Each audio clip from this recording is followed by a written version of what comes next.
homem teria chegado à escola municipal Tássio da Silveira e começou a atirar. Um ataque hoje em 2 escolas do interior do Espírito Santo deixou 3 mortos e pelo menos 11 4 feridos. pessoas foram feridas, sendo 3 professoras e um aluno. O atirador entrou na escola estadual Helena Colodi, que fica em Cambé, no interior do Paraná, e fez vários disparos.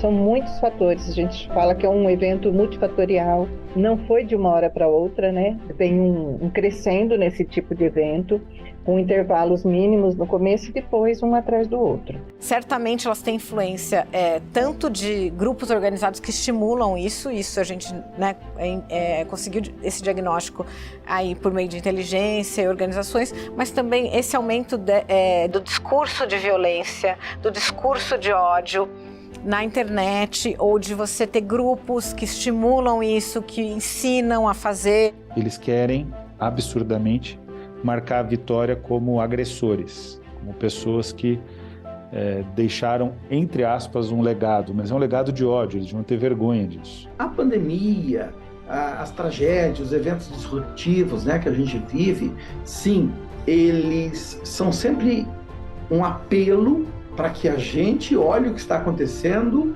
né, psicossocialmente. O que nós precisamos é pegar, extrair também um pouco disso para darmos atenção a um psiquismo que por tanto tempo ele foi negado.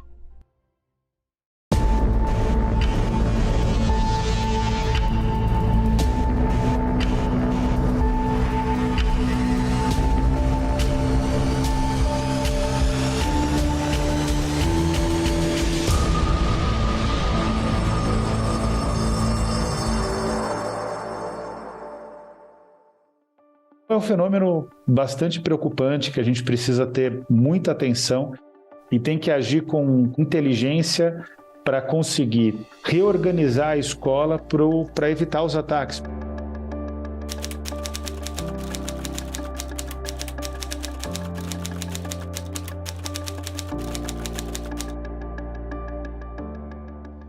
É interessante observar, são 25 ataques na história do Brasil que resultaram em óbitos, tanto dos agressores como também das vítimas. Só 2 ataques exclusivamente em Santa Catarina não foram perpetrados por ex-membros da comunidade escolar, ex-alunos ou alunos da comunidade escolar. Então também se trata de um fenômeno que é um fenômeno novo de ataque às escolas que precisa ser observado. Aliás, ele nem é tão novo assim, mas nunca o Brasil tinha tido coragem de assumir que se tratava de uma violência contra as escolas. O nosso estudo, ele abrange esses ataques que têm um planejamento, essa intencionalidade, né?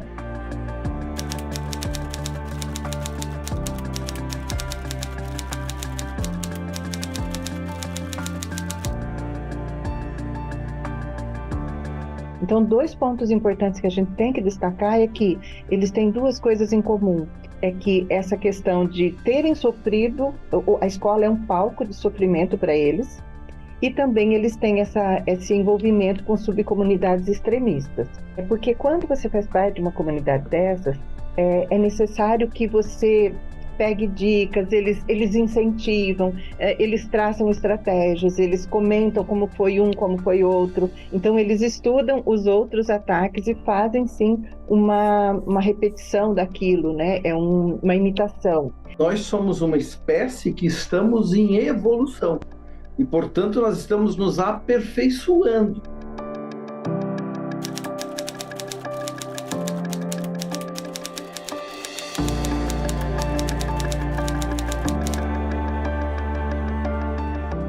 O que a gente pode perceber é que uma pessoa dessa, não tendo um transtorno psiquiátrico diagnosticado, né, e já consolidado em si, ela faz parte de um quadro de vulnerabilidade psíquica, emocional, e que por conta de um momento da vida dela, aquilo ali então se deflagra nessas atitudes, né? Um outro aspecto que podemos pensar é que, em média, 25% da população tem um cérebro e tem uma propensão psicótica, que necessariamente não vai ser o esquizofrênico, não é dele que estou falando, é um cérebro pré-psicótico em que ele se vincula a questões rígidas, a questões fundamentalistas e de fanatismos. Eles estão muito mais vulneráveis a, no momento da vida, entrarem dentro de um tipo de crença que ele se associa e ele se sente pertencendo por causa dessa fenda psicológica e emocional que ele trouxe na vida dele, né? E que nós não percebemos.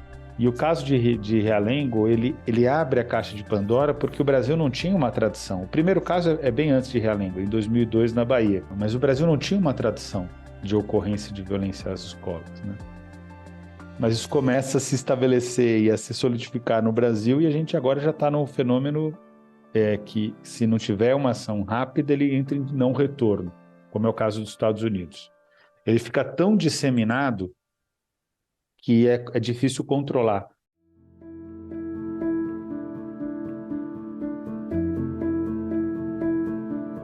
Aí eu fico muito triste, sabe? Porque só quem passa sabe.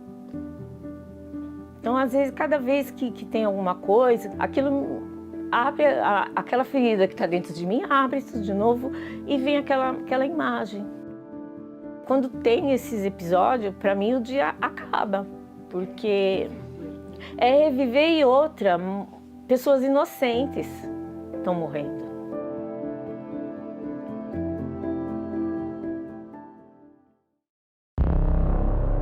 Os atiradores entraram e começaram a disparar dentro da escola estadual Raul Brasil, em Suzano, na Grande São Paulo.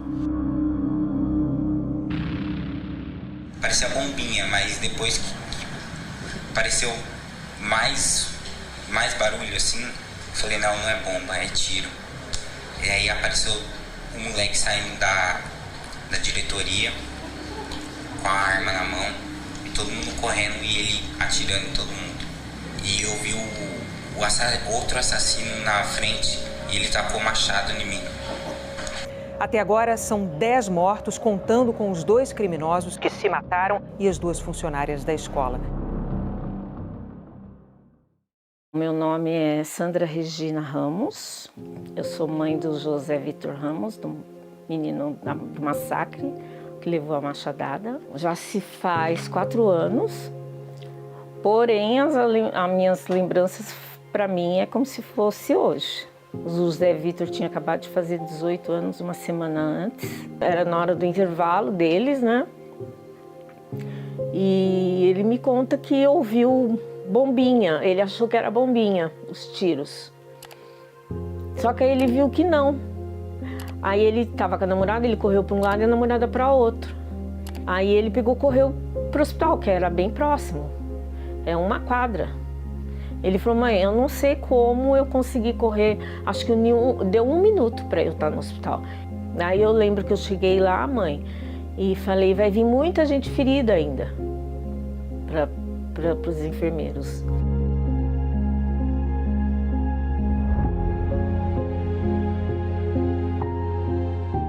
Uma das cenas mais fortes que eu vi foi o moleque agarrando na porta, tentando abrir a porta da sala, e o terrorista encheu ele de bala. O José estudou com ele no primário. Ele andava sempre de preto, de capuz, cabeça baixa. Ele já era assim, já brigava muito, racista mesmo, em muitos lugares, pelo que eu ouvi dizer, sabe? Agora eu não sei por que ele porque a avó dele é da minha cor. São adolescentes que nós descobrimos um certo tipo de perfil, mas que vem, de uma certa forma, de uma violência que pode ser exclusão na escola, pode ser bullying, violência doméstica, humilhações. Por sua especificidade, né, de adolescente, isso pode ser uma causa muito complicada para que se entre em depressão, para que se torne um adolescente recluso. Então, tem várias características. Aqui a gente não toca no assunto sobre o massacre. A gente não toca, ele não gosta de ver TV. Nisso, às vezes, quando surge algum massacre em algum lugar, eu comento com ele, falei, você viu, José? Aconteceu, não vi, mãe, não vi, não quero saber, né? E assim vai. Ele fez um tempo tratamento com psicólogo, aí mãe, eu vou chegar lá só ficar conversando, contando da minha vida e tal. Falei, eu tô pagando para isso. Ele falou, então não vou mais. Falei, você que sabe. Todas as nossas vivências, todas as nossas experiências positivas e negativas, elas não são apagadas. Lamentavelmente, não existe, né, fazer uma hipnose para apagar um sofrimento. O que a gente vive está impresso em nós, né, na nossa memória, no nosso pensamento. Então, as famílias que vivenciam as suas tragédias, né, o tempo vai fazendo com que a gente permita a impotência de ter aquela pessoa aqui conosco, de ter aquela situação talvez reajustada e que não tivesse ocorrido. O que a gente vai fazendo é enfraquecendo o significado, a intensidade de dor daquilo que ocorreu.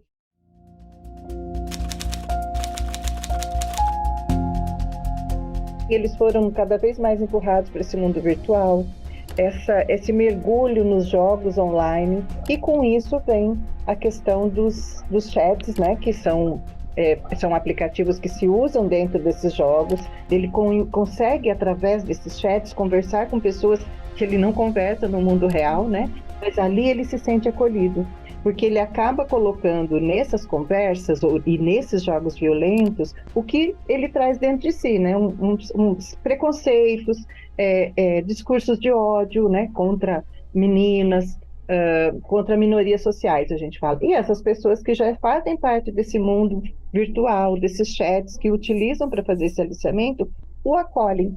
E o acolhem nessa sua fragilidade, nessa vontade de ser reconhecido, de ser acolhido. E ali naquele grupo que ele é convidado a participar dessas comunidades de subculturas extremistas, ele encontra, sim, um pertencimento. Nós não estamos dizendo aqui que nem os jogos e nem o Discord é responsável por isso, mas eles são, sim, um meio, né? Um caminho onde eles podem se juntar e disseminar isso. Então a gente chega nesse ponto agora em que a tecnologia faz parte da nossa vida e isso é irreversível. Nos impacta, obviamente, com mais velocidade e com mais profundidade. Antigamente era, não aceita bala de estranhos. Então hoje não aceite também certos tipos de informações, de ameaças, né? Então a proteção e o cuidado passa pela comunicação. Quando nós tivemos os primeiros ataques, nós percebemos, eu acho que com muita rapidez, de modo geral, que estava tendo alguma coisa estranha acontecendo na internet também. Então a gente começou a agir, a gente tem um centro que a gente chama de Cyberlab, um laboratório de cibernético, né, de segurança cibernética, que a gente pegou todos os recursos que eram voltados para outros tipos, né, de atuação de segurança pública e destinou para acompanhar essa questão dos ataques das escolas. Começamos atividades investigativas tanto aqui no Ministério da Justiça, quanto na Polícia Federal, quanto as delegacias estaduais também fizeram atividades investigativas. Nós descobrimos que tinham diversos grupos aí estimulando violência nas escolas. Tinham grupos, inclusive neste período teve um número grande de prisões e apreensões. Nessas investigações a gente viu alguns grupos organizados, inclusive de orientação política, nazistas. Foram apreendidos, por exemplo, material de conteúdo nazista, suástica, e esse conteúdo também na internet circulando em quem criava perfis de apologia a massacre em escolas. Não tem como negar que a partir de 2019 o Brasil teve uma permissividade do discurso de ódio. É importante reiterar que existe um vínculo aí, porque o discurso de ódio ele se mobiliza a partir do escárnio, da comédia, do humor de péssimo gosto, do humor preconceituoso e discriminatório. Então tudo isso acaba gerando um caldo de cultura que permite o alastramento das comunidades de ódio, a penetração delas, e o aliciamento de jovens. Realmente eles são recrutados via grupos na internet, né? Ou serviços de mensagem, mensagerias, ou nesses grupos de redes sociais. Então, trabalhar junto às redes sociais também é muito importante para entender o que está acontecendo, né? Ter alguma forma de regulação para que as crianças e adolescentes não estejam expostas a toda essa violência. O caso mais recente em Cambé, infelizmente no final do mês de junho, ele demonstra claramente que essas comunidades elas estão mobilizadas e ainda nós estamos no paradigma de não se trata de pensar se vai acontecer um novo ataque. Se trata de ter a consciência de quando vai acontecer um novo ataque e por isso é urgente a elaboração de políticas públicas e o acompanhamento articulado entre o parlamento, o poder executivo, principalmente o poder executivo, e o poder judiciário, que tem um papel também fundamental.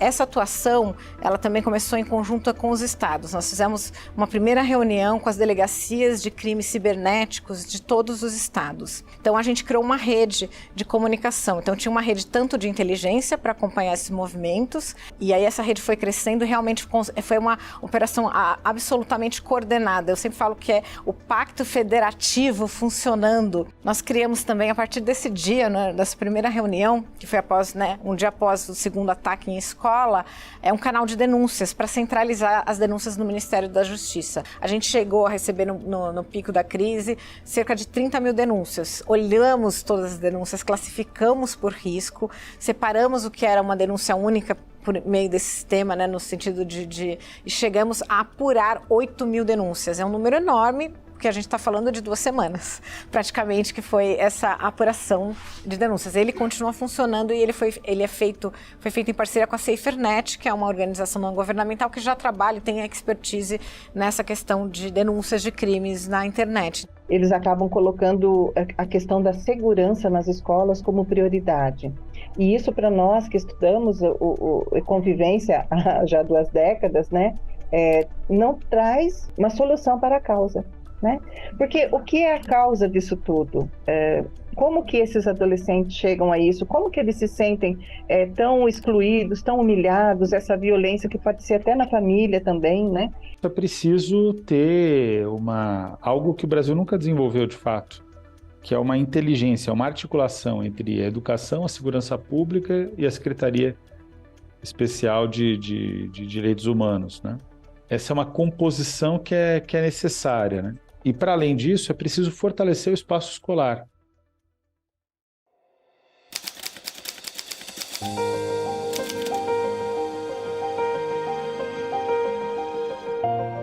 O Conviva surgiu na pandemia, que todos ficaram em casa e teve um número alto de ansiedade, depressão. Então a Secretaria lançou o programa Conviva. A gente tem o combate ao bullying, ao racismo, fazer o aluno entender nesse mundo que nós temos a diversidade entre eles. Tivemos algumas práticas de justiça restaurativa, né?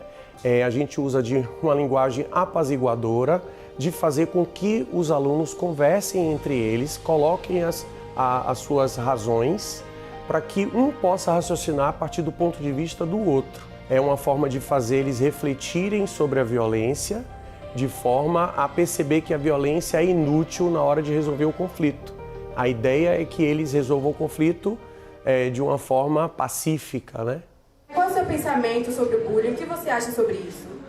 Que o bullying ele é muito errado e a pessoa que fez isso, ela não tem coração, né? Meu nome é Miguel Batista, de Figueiredo, e eu sou acolhedor da Escola Dom Cavalcante. A gente acolhe os alunos, se tem algum conflito ou algum problema assim na escola, eu ajudo a procurar saber o que aconteceu e ajudo a solução. Só que a escola é bem junta, é bem social a escola. A gente tem muitas conversas e nunca rola violência, mas quando rola a gente procura a solução numa simples conversa mesmo.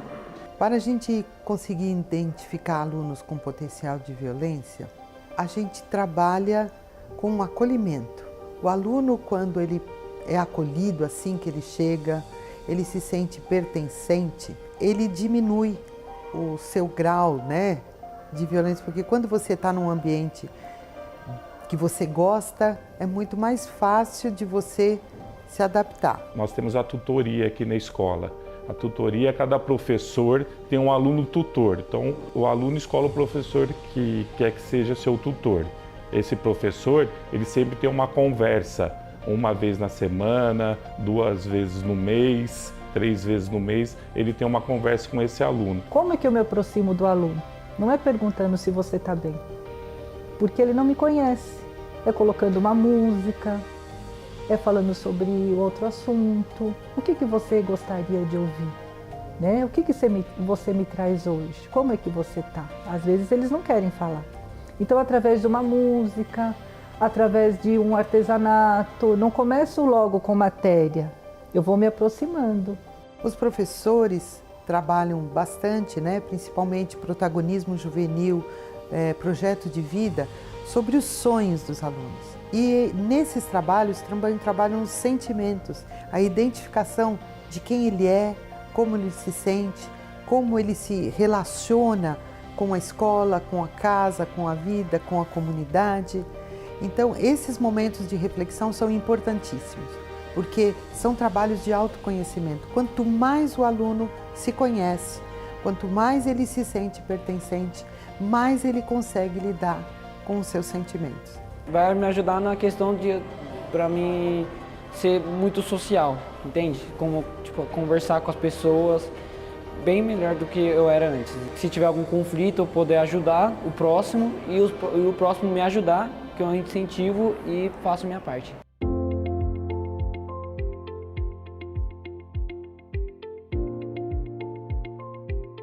E muitas vezes eles se relacionam de uma forma um tanto agressiva, né? Eles xingam um ao outro, usam as características físicas para dar apelidos. Então isso gera agressividades, né? Eles reagem muitas vezes de forma agressiva. Um exemplo, em sala de aula, o aluno que não sabe fazer um cálculo e de repente o aluno vira para ele e fala: "Você é burro". Aí os outros vão e acham engraçado, chamam ele de burro e etc. E acaba virando uma brincadeira. E a gente faz eles entenderem que a brincadeira só é saudável quando todos riem juntos, né? Senão fica a agressão aí, né? A pessoa atribui a si o rótulo de burro e isso vai trabalhar de forma negativa com a sua autoestima. Caso a gente identifique um problema de violência, porque acontece, né? Os alunos brigam entre eles, têm algumas pendências, algumas queixas, é ouvir. A escuta é extremamente importante para o adulto que está tentando intermediar aquela relação. Então, você tem que ouvir o aluno, sentir o porquê de algumas ações que ele faz, tentar entender e também levar à reflexão. E há casos que as famílias precisam ser chamadas, que nós já tivemos aqui. E a própria família precisa saber as habilidades do aluno. Porque, em geral, esse aluno é tão hostilizado desde já no seu lar, que aqui na escola ele vem achando que também vai ser recebido dessa maneira. E quando ele vê que não é recebido dessa maneira, isso se quebra. Às vezes, quando rola uma agressão, a gente percebe que os alunos próprios, eles se defendem entre si. Eles falam: "Não fala assim com ele", ou "isso está errado", ou então chamam a gente para que a gente possa passar as orientações mais adequadas em relação ao comportamento, né? Em relação a esse relacionamento.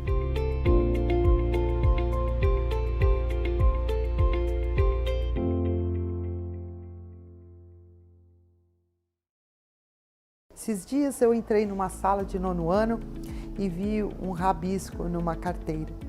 E eu disse assim: "Olha, eu não quero saber quem fez, mas eu gostaria de voltar e não ter isso". E continuei o meu assunto. Quando eu saí da sala, já veio um aluno e perguntou: "Dona Célia, onde que eu posso arrumar um pano para a gente poder limpar?". Mas não fui eu. Falei: "Eu não quero saber quem foi, eu quero saber que não tenha". Então eles mesmos, a gente não precisa ficar se acusando, sabe? A gente leva a consciência.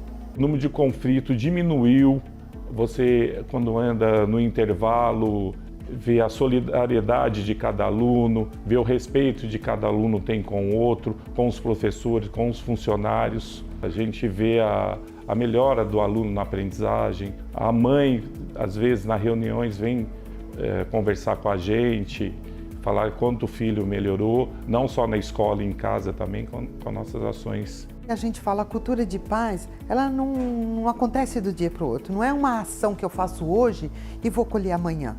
A gente começa a plantar ali no 6º ano e a gente consegue começar a colher lá no 9º. É muito engraçado, demora um tempo, porque eles também precisam criar esse laço forte com a gente. Eu me sinto orgulhoso, né? Orgulhoso porque eu sou o formador dos alunos, mas também eu aprendo muito, né? A visão minha de como vice-diretor mudou do jeito de eu abordar os alunos, né? Então sempre ter uma escuta para o aluno, sempre escutar ele primeiro, porque às vezes o aluno está com a razão ali, nunca a punição. Eu também tive que aprender a saber ouvir. Eu tive que aprender, porque eu não tinha tempo, não tenho tempo para ouvir. Não é ouvir, eu tenho a solução para a sua situação, porque eu tinha esse pensamento, eu tenho a solução. E quando a gente pensa, a gente tem a solução, a gente fica sobrecarregada, porque como que a gente vai ter a solução de tudo, né? Não, eu não preciso resolver, nós vamos construir juntos. Então eu só vou ouvir, porque às vezes isso faz toda a diferença na vida de alguém.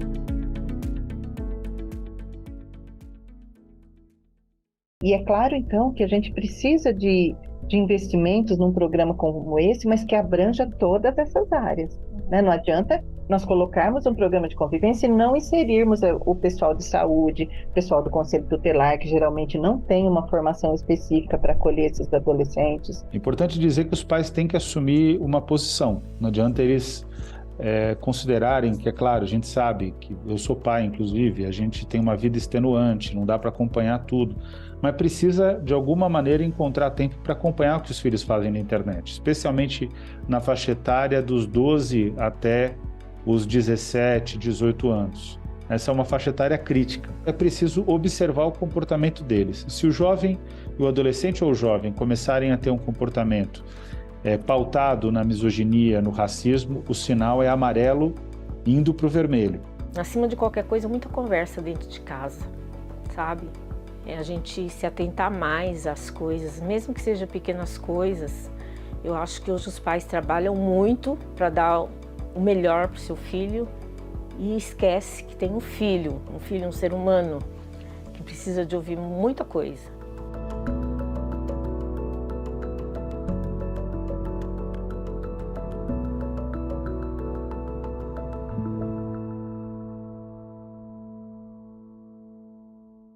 Eu acho que é uma responsabilidade de todo mundo. A gente sabe que a escola precisa de uma rede de apoio, que inclusive consta no ECA, né? A escola, o ECA informa que quem são as instituições que são responsáveis por cuidar dos adolescentes e das crianças, por garantir os seus direitos. São a escola, claro, como proteção, mas o Ministério Público, a saúde, né, rede de saúde, assistência social, o Conselho Tutelar. Só que quando acontece esse tipo de eventos, as pessoas sempre correm e dizem, não, a escola tem que dar um jeito. Enquanto isso, a escola continua sem o apoio dessas redes, que não funciona, embora esteja constando em lei. A gente vai precisar trabalhar com muita inteligência, com muita frieza, mobilizando todos os setores da sociedade para pautar o tema e resolver o tema. Agora, é possível. A previsão que nós tínhamos, só para se ter uma ideia também, para dar um grau de tranquilidade, a gente achava que podia dobrar o número de casos no primeiro semestre desse ano. Era o comportamento natural das curvas, né, de ocorrência de casos. E não foi o que ocorreu. Mas nós precisamos tornar mais saudável as mentes das crianças que estão vindo e sermos ensinados. Nós não nascemos com a nossa personalidade inscrita no sangue, né?